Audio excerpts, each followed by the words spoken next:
sejam muito bem-vindos a mais um episódio do nosso podcast Papo Magnético. Meu nome é Joyce Brandão, do Simplificando Ressonância. E aí? E eu sou o Peterson Plínio, do seu Estágio em Ressonância lá no Instagram. Olha só, Joyce. Peterson, como é que vai ser o nosso papo hoje? Sabe o que acontece? Eu lembrei de um negócio que, para mim, foi muito difícil no começo, sabe?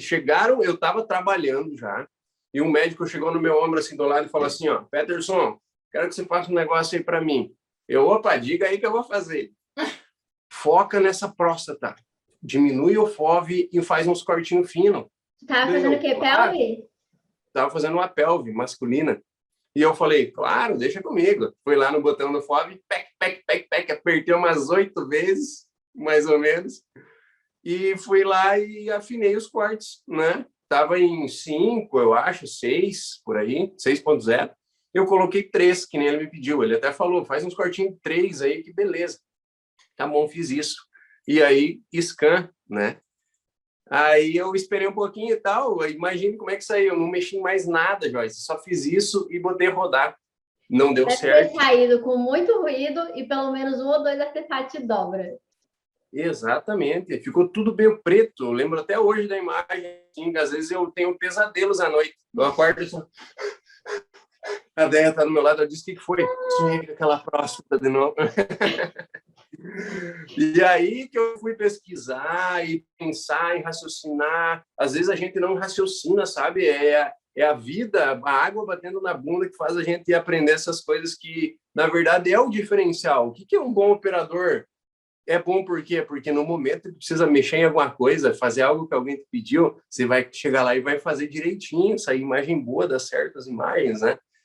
E aí, o que a gente é mensurado com, tipo, quão bom operador nós somos pela quantidade de problemas que a gente resolve. Se nesse caso você tivesse dado conta de resolver o problema, que eu presumo que você deu conta, aí, tipo, o pessoal já ia ficar, e aí, será que fiz uma boa escolha nessa contratação? Isso, exatamente. E daí, sabe o que eu fiz na hora, Joyce? Eu pensei, como eu não estou sabendo lidar com essa sequência, ficou tudo errado. E eu fui lá e pensei num outro protocolo que já tinha cortes finos e era na ponderação que ele queria e puxei, sabe? Não sei se foi de uma ATM, alguma coisa assim. Na hora eu tive ainda esse raciocínio. E aí eu puxei para lá, troquei de bobina e tal, e rodou e saiu legal. Resolvi o problema, né? Tá certo. E aí, por muito tempo, eu pensei, é só eu fazer isso, né? E depois que eu fui me especializando e pensando, cara, por que ninguém explica direito? E hoje o meu intuito é vir aqui no podcast e falar para as pessoas, ó, faz assim, assim, assim, quando mandarem você afinar corte e diminuir FOV, que vai dar certo, é um hackzinho. Claro que se nós vamos ensinar um negócio aqui, não é simplesmente fazer isso igual um robô, que sempre vai dar certo, mas a gente pode dar umas dicas aí para você entender como é que vai ser, né? Então, nessa ocasião, você puxou de um protocolo que já estava pronto e deu certo. Na verdade, eu faço até hoje isso. Se eu já sei que eu tenho uma sequência que atende, que está pronta, aí eu puxo e trago ela aqui para dentro. Mas outro dia eu me peguei numa situação muito semelhante à sua, que foi o seguinte: chegou uma criança para fazer tórax, abdômen e crânio. Não, tórax, coluna cervical e crânio. Do abdômen foi outra situação. Essa criança chegou para fazer 3 exames. Ela tinha uma indicação clínica, assim, que eu olhei para a indicação clínica e falei, nossa, esse médico comeu farinha. Mas não, cara, tinha tudo a ver. A menina realmente tinha um tumor no ápice do pulmão que estava causando os sintomas neurológicos dela. Era um negócio muito doido, assim. Se eu não estiver enganada, tinha alguma coisa a ver com a órbita, sabe? Eu não lembro direito agora, no momento, a história, porque faz um tempinho. Mas o que aconteceu?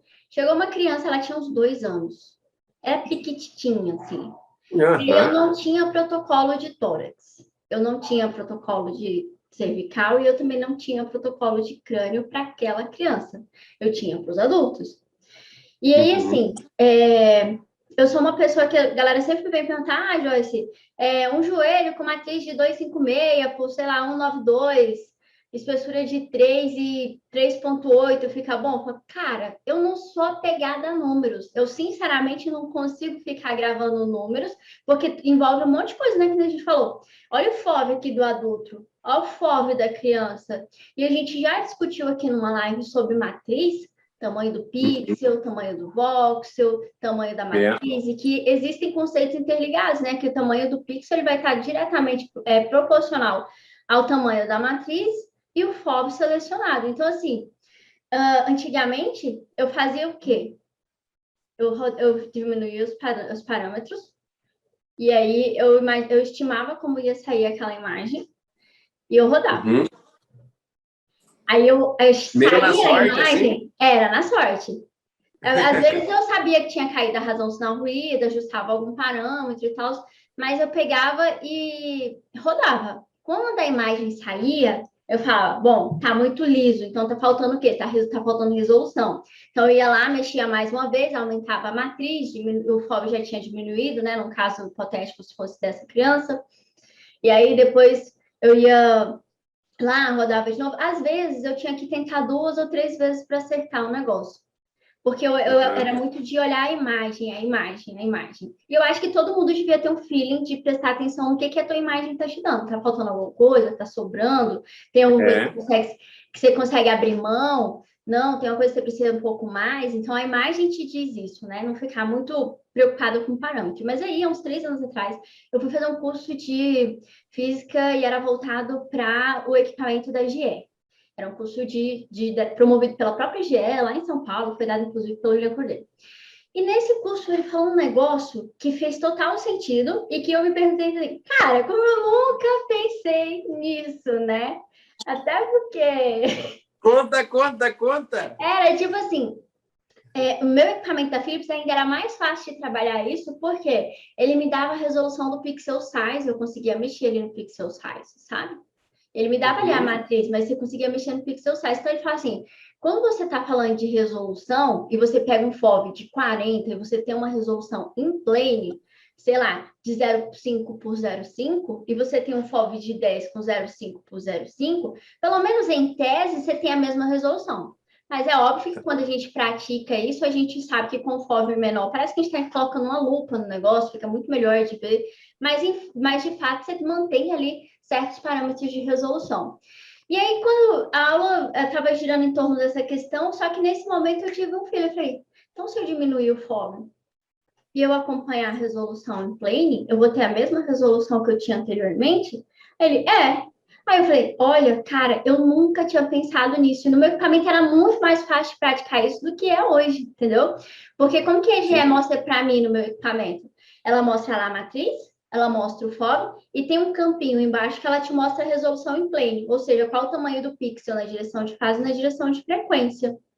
Então, o que eu fiz no caso desse paciente, que era uma criança e eu não tinha protocolo nenhum? Eu apliquei a mesma estratégia nos 3 exames. Comecei pela cervical, porque eu não ia precisar injetar contraste a princípio. E aí, toda vez que eu vou redimensionar um protocolo, a primeira coisa que eu faço é pegar um papel e uma caneta, um rascunho. Aí eu abro a sequência sagital, aí eu anoto os valores da resolução em plane. Aí tá lá, sei lá, 40 de FOV. Nossa, 40 de FOV na cervical é muita coisa. E eu tô falando de valores hipotéticos, eu não lembro os valores reais agora, tá? Aí você vai lá e baixa para 20, metade desse FOV, que eu acho que uma criança ainda é muito, deve ser uns 12, 13 por aí. Enfim, aí o que aconteceu? Eu peguei, baixei o FOV. Quando eu baixei o FOV, a tua resolução, ela muda, né? Porque agora eu tenho um FOV menor e uma determinada matriz. Então, na verdade, a resolução em plane, ela acaba aumentando se você diminui só o FOV. Se você não mexe na matriz, o seu pixel acaba ficando menor, mas isso vai fazer um prejuízo que nem você teve na próstata, né? Se você tem tanta resolução que não tem sinal... Tem que baixar a matriz junto, né? Tem que baixar a matriz junto. Então, eu baixava o FOV primeiro, chegava no tamanho do FOV desejado, e aí eu olhava as anotações que eu tinha. Tipo assim, era 0,9 por 0,8. Vamos dizer assim. Normalmente é 0,9 por 0,9. Aí, quando eu baixei o FOV, sei lá, ficou 0,2 por 0,2. Então, o que eu tinha que fazer? Baixar a matriz até a minha resolução em plane e alcançar aquele valor de novo, 0,9 por 0,9. Como era uma criança, eu podia até fazer 0,7 por 0,7. Teoricamente, eu podia baixar um pouquinho, que eu melhorava um pouco a qualidade de imagem. Só que aí, Peterson, nesse caso, a gente se encontra diante de um problema que você teve, né? Que não é só baixar a matriz e recuperar a resolução em plane anterior. E o mesmo funciona, né? Você está fazendo um punho. Aí, sei lá, você está fazendo um punho mesmo. Aí chega um paciente que tem um outro exame que é totalmente diferente, você tem que aumentar. Você vai usar aquele mesmo protocolo. Se você aumenta o FOV, você vai ter que mexer na matriz para acompanhar aquela resolução que você tinha anteriormente. Mas no nosso caso aqui, a gente está baixando os valores de pixel, está baixando FOV, e com isso a gente está perdendo sinal. O que tu faria agora nessa situação? Então, Joyce, olha só. E ainda que no teu caso que você está contando, você tem o tamanho do pixel size. No meu aparelho, na minha interface aí, nesse software que está instalado, não tem, ela não diz o pixel Sério, não size. tem, cara? Que Complica ainda mais a situação. Uhum. Mas E aí eu entendi muito bem o que você falou. Ó. Você vai lá, anota, eu sei que esse exame é DCFOV e essa matriz está bom. Então você vai lá, abre, pega um rascunho e anota. Tanto de FOV estava 0,9 de pixel size, né? E daí você vai lá, baixa, conforme tu vai baixando o FOV, o pixel size muda.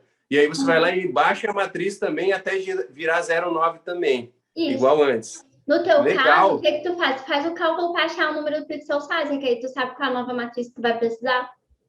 É isso que eu faço. Pra galera que não sabe qual é o cálculo, a gente não vai dar spoiler, você assistiu o episódio de matriz que tá aqui no canal. Exatamente, vai lá assistir, eu acho que é um dos primeiros, né? Eu acho que é o episódio 2, é só procurar, é Matriz, o nome dele. E aí, o que eu faço? Eu tenho aquele meu joguinho, pensamento rápido lá, né? Se o FOV está em 20, a frequência da matriz tem que estar na casa dos 20 ou mais, né? O 20 ou mais, que daí vai estar 1 de pixel size, 1.0. O ideal é 0,9, 0,8, né? Por aí sempre tem uma resolução boa. Não sei, na tua experiência, assim, como é que tu percebe isso, Joyce? Eu gosto de um pixel size, depende de cada exame. Tem próstata que é indicado que seja 0,6 o pixel size. Tem uns exames aí que os médicos pedem, mas geralmente de 1 no máximo, 1.0, 0,9 pixel size, as imagens ficam bem, assim. E aí, Joyce, eu tenho um hackzinho, tipo uma formulazinha de bolo que eu vou largar agora, nem sei quantos minutos nós estamos, a pessoa tem que assistir até aqui para saber. Tem uma fórmula de bolo, claro que não é só você pegar e aplicar, é um caminho. Ó, quando eu vou afinar corte, eu sempre lembro do seguinte: diminui a espessura de corte, né? Tava 6, tu coloca 3.0. Você vai ter que baixar o FOV geralmente porque você quer focar em alguma coisa. Então você vai baixar o FOV também. Aí você vai ter que baixar a frequência e a fase, né? Que é a matriz. Geralmente vai ter que aumentar o NEX. Você vai ter que botar mais sinal na parada. E também, geralmente, tem que abaixar a banda. Eu vou nessa receita de bolo e vou dando umas pensadinhas, quase sempre dá certo. Sempre é esse caminho que eu tomo. Mas é isso mesmo, uma vez que você baixa, no caso do meu exame da minha criança, eu tive que baixar todos os parâmetros para ter o FOV ficar adequado para ela, você vai trabalhar a resolução a custo de quê? De sinal. Então, agora a gente tem que trabalhar os parâmetros de sinal. O primeiro parâmetro que a gente costuma pensar é o NEX, né? E nesse caso, tem que dar NEX, porque os outros parâmetros não serão suficientes. O que vai ajudar a aumentar sinal? Aumentar o FOV, só que eu quero um FOV pequeno, aí não dá, vou precisar trabalhar com outro parâmetro. O que mais? Baixar a banda. E aí, quando a gente fala em baixar a banda, tem que ter cuidado com artefatos de sobreposição de desvio químico, né? Principalmente quando a gente fala de músculo esquelético. Então, quando for baixar a banda, você tem que ver, é uma sequência com supressão de gordura, então você pode baixar um pouco mais, porque baixando a banda você ganha sinal de fato. Mas não, Joyce, não é uma sequência com supressão de gordura. Então, tem que ter cuidado com aquele desvio químico que pode prejudicar a avaliação, ombro, tornozelo, né, que tem estruturas finas ali. Eu sempre vejo que o artefato às vezes dá uma prejudicada extra, porque acaba que você não consegue identificar a cartilagem bem.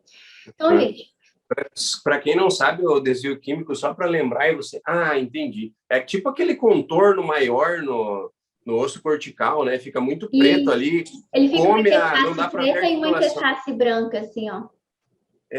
É tipo isso. Não mata um pouco as cartilagens, né? O espaço entre as articulações, né? Esse artefato. Uhum. E aí parece que ele fica meio montado, assim. É. É Ó, bem... outra coisa que eu me liguei de nós falar aqui, que também vai ser muito legal, Joyce, dá umas dicas do seguinte coisa. Quando sai uma imagem para mim, pá, eu botei rodar, dei scan, esperei 2 minutos essa sequência. Estou lá esperando, 2 minutos. Saiu as imagens. E aí eu vi que ficou muito liso. Ficou muito liso, sabe? O que tem que fazer, Joyce? O que tem que aumentar ou diminuir? Se tá liso, se tá com aquele efeito plastificado, meio filtrado, Uhum. a gente vai ter que trabalhar parâmetros de resolução. Porque provavelmente está faltando o quê? Detalhe na imagem. Você não está conseguindo separar dois pontos distintos. Parece que eles estão emendando um no outro, assim, você não consegue separar aquilo. Então, para aumentar a resolução, a gente vai ter que ou diminuir a espessura de corte. Eu acho que diminuir a espessura de corte nem sempre é o primeiro caminho, porque não vai fazer tanta diferença, mas vai ter que aumentar a matriz. Por quê? Quando a gente sobe a matriz, por exemplo, eu estou com a matriz de 256 por 256, aí eu subo essa matriz para 320 por 320, automaticamente o meu pixel que estava desse tamanho, ele vai redimensionado. E aí, quanto menor o pixel dentro da tua imagem, melhor a Mais identificação dos diferencia. objetos. Ah, então, Uhum. Mais diferencia. liso. Ah, Uhum. isso aí, Perfeito. Peterson, que você falou que eu tinha comentado no início que a galera tem que ter esse olho, bater o olho na imagem e falar assim, o que está faltando aqui? Tentar me saber, porque às vezes falta contraste, às vezes falta sinal. Tem gente, Peterson, que confunde até hoje falta de sinal com excesso de resolução. Tem gente que Entendi. aplica uma matriz linda, maravilhosa, lá em cima de 512 por 512, hipoteticamente. Aí sai uma imagem super ruidosa e ele fala, nossa, tá faltando sinal. Só que, tipo Aí, assim, de repente você tem tanta resolução que os teus parâmetros para aquele sinal não compensar. Você tá faltando sinal, mas às vezes o problema não é só o sinal. O problema está na matriz inadequada para o exame que você está querendo estudar. Imagina que ele coloca exato. uma matriz dessa no dedo, por exemplo. Uhum. Ótima dica. Ô, Joyce, e se aparecer na mesma suposição, ao invés de muito lisa, muito chiadinha, muito granulada, sabe? Às vezes acontece isso em steer. A galera vem me perguntar muito, olha esse steer, Peterson, parece que está granulado.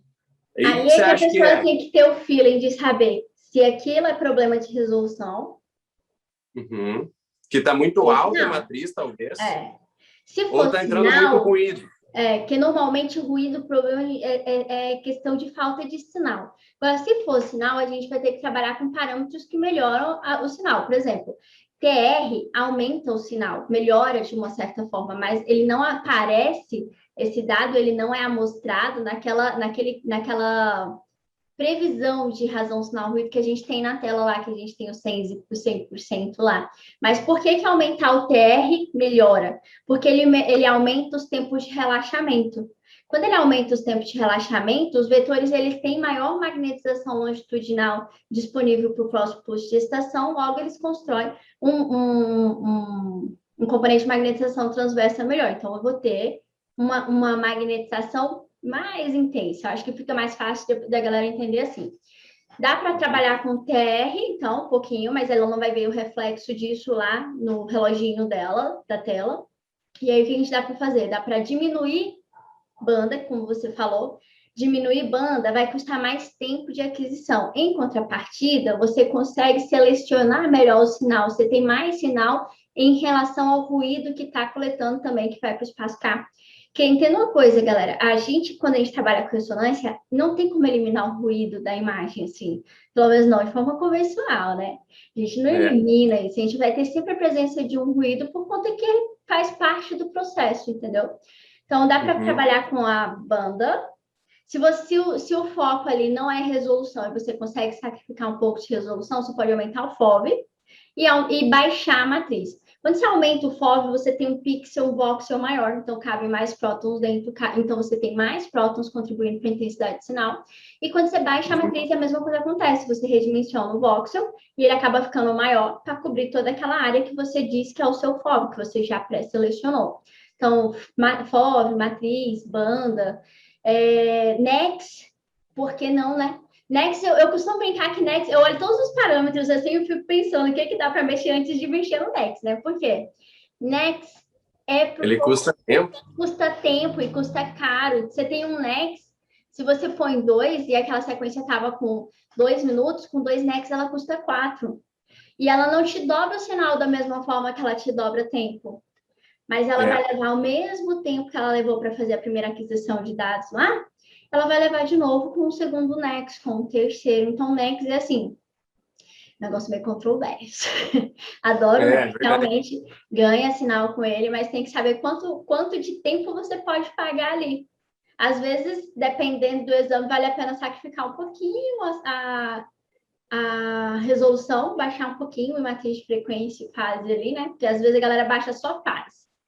Aí você tem um pixel que já estava retangular, ele fica mega retangular, parece uma linha agora, né? Isso interfere também na resolução. Então a galera tem que ter o cuidado também. Tem que andar junto, né? Baixa um pouco. Dependendo se está muito próximo, você baixa só a fase, tudo bem. Mas aí às vezes já está, sei lá, 0,4 por 0,7. Aí você baixa o negócio que é 0,4 por 0,8, que é um negócio meio desproporcional, entendeu? Tem que prestar atenção nisso também. A não ser, claro, que você esteja trabalhando, sei lá, com FOV retangular. Não é nossa realidade na GE. FOV retangular aqui é meio caro. Se você não consegue fazer FOV retangular na direção de frequência para você conseguir fazer essa compensação. Quando eu trabalhava no Philips, eu fazia FOV de frequência retangular. Eu não tinha que mostrar aquele, sei lá, ficar fazendo coluna, eu não tinha que mostrar aquele monte de ruído, de movimento que eu tinha ali para frente. Eu conseguia fazer um FOV retangular na direção de frequência. E aí eu consegui dizer para a máquina, olha, eu quero um pixel quadrado, 0,4 por 0,4. Ela se arrumava lá para fazer que caber 0,4 por 0,4 dentro daquele FOV ali, entendeu? Legal. Aqui não, a gente tem que ir na matriz até arrumar o tamanho do pixel size que você quer. É isso aí. E às vezes a galera fica quebrando cabeça lá em parâmetro, mexendo nos botãozinhos, mas eu já fui instruir alunos e percebi que estava ruidoso, porque estava granulado, né? Por causa de bobina mesmo. Bobina muito grande. Verdade. A bobina grande, fazer uma região pequena. Não tinha bobina específica, e daí tem que inventar coisa, né? É bem comum também aí pelo Brasilzão, a gente ter menos bobina, não ter as bobinas certas, e tem que se virar, né? Gente, às vezes o resultado da imagem tá lá. Sempre caí em serviço que tinha bobina de tudo. Eu já trabalhei num serviço que tinha, eu lembro até hoje, tinha 2 micro para patela e para dedo, desse jeito, ó. Tinha 2. Tinha a bobina de próstata dedicada, tinha a bobina de pé, tinha a bobina de tornozelo, tinha a bobina de punho. Eu nunca vi tanta bobina na minha vida. Eles compraram, acho que eles olharam assim, quantas bobinas tem aí? Tem 30. Manda 30. Essa dedicada de próstata é aquela intra-retal? Aquela endo-retal, chama, né? Trabalhei muito com aquilo, você não pegou, nossa, bobininha de próstata? Não, nunca tive essa. Nunca tive essa em serviço. Fazia, meu primeiro estágio foi no GE. Eu já aprendi a posicionar a bobina de próstata, que tem uma posição certinha, tem uma linhazinha azul, na bobina da GE tinha uma linhazinha azul, né? Aí você tinha que botar na posição certinha, porque senão ele não distribuía bem o sinal, podia dar artefato e tal, a gente enchia com perfil de carbono. Só que eu não sei o que aconteceu, o perfil de carbono sumiu do mercado. Aí houve um tempo que a gente estava fazendo, acho que com ar, mas a distorce de fusão, ficou uma bosta. Aí lá nessa clínica que tinha tudo, a gente tinha essa também. No início a gente fazia.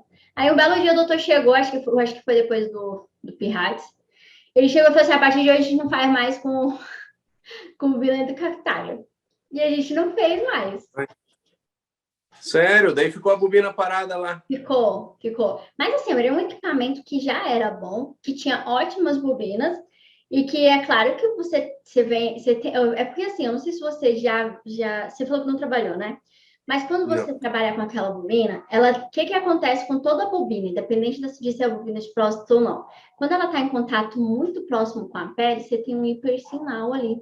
Por conta da proximidade dos elementos dos canais da bobina com a pele.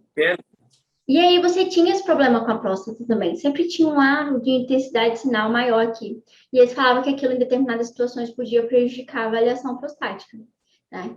Então, tem uma galera hoje que faz com a bobina de abdômen. Hoje a gente faz com a bobina de abdômen aqui. Fica, ó, show de bola. E só que assim, tô falando igual a matraca, né? Mas o que a gente tem que levar em consideração que em relação àquele primeiro equipamento que eu peguei, por exemplo, hoje os nossos equipamentos eles são melhores, têm gradientes melhores, têm uma performance muito melhor do que aqueles antigos. Então, eles precisavam da bobina. Hoje em dia, a maior parte dos equipamentos que estão instalados em funcionamento do Brasil não precisa mais disso. Já consegue atender a necessidade de pacientes sem o constrangimento extra. É verdade, é bem delicado isso. E tinha Legal, uma rejeição. Oi? Tinha uma rejeição dos pacientes. O paciente, às vezes, ia lá e fazia uma vez, se ele tivesse que fazer o exame de novo, ele não voltava. Às vezes, interrompia o tratamento. Então, foi pensado muito nessa questão de o paciente não gostar da ideia de fazer o exame. Aqui... Eu lembro muito em várias coisas que eu já estudei sobre essa bobina e em vezes que eu acompanhei esse exame em estágio e tal, que ficava esse hipersinal mesmo, que realmente parece atrapalhar bastante. É que nem quando acontece no pé, assim, sabe? No antepé, porque é região pequenininha e fica próximo da bobina, mesmo tu tem que colocar uns almofadinha para ele não encostar muito na bobina, né? Senão fica brilhoso, brilha tudo. Se for fazer um FET ali, já... Aqui eu uso a Flex, né? E aí tem aquela espuma comprida, assim, que a gente chama de guarda-corpo, que sempre coloca para o braço do paciente não entrar em contato com a máquina. Aqui eu sempre coloco aquela. Eu também. Eu encho de coisa, inclusive, para tirar o ar da bobina. Tirar o ar, eu coloco vários coxinhas, assim, eu deixo cheio. O paciente pensa que é para não se mexer, mas é mais para não ter ar mesmo ali dentro dela. Eu no início, quando eu comecei a trabalhar aqui, eu não estava colocando, não. Eu comecei a perceber que tinha uns cantinhos, assim, que não estava saturando. Eu falei, não acredito. Que tinha exame que não ficava. Eu falei, opa, nem vou precisar botar. Mas aí tem uma questão de segurança também, né, Peterson? Depois eu comecei a ver que, apesar de ser uma bobina que já é preparada ali, é legal você evitar o contato direto. Então, eu evito o contato direto por questão de segurança e também por conta para evitar esses artefatos de supressão, que a gente tem que ficar repetindo, reposicionando chino, essas coisas. Show de bola, Joyce. Acredito que hoje a gente pode contribuir muito já a respeito desse assunto. A gente falou sobre subir, baixar, mexer muito em parâmetro. Foi um podcast que a gente conversou muito sobre parâmetro, né? Nossa experiência com isso e até muitas dicas aplicáveis aí. Quando eu estava fresquinho, gravei minha aula esses dias disso. Aí tá bem, fiquei enxergando os botões. A galera que escutar o podcast hoje tem que ir para a máquina amanhã e testar, né? Espero que tenham anotado, né? Tem bastante coisa aí que dá para fazer já, amanhã mesmo. A alegria da nação fica gravado, né, Peterson? Então, se anotou, dá tempo voltar e anotar de novo os conceitos. Show de bola, Joyce. Grande Joyce, muito obrigado. Mais um episódio do podcast Papo Magnético gravado aqui. Semana que vem, quarta-feira, tem um próximo. A gente se encontra aqui no YouTube, sempre às 19 horas na quarta-feira. Até a próxima quarta-feira, Peterson, ansiosamente. Até, eu também. Tchau, tchau. Bye, bye.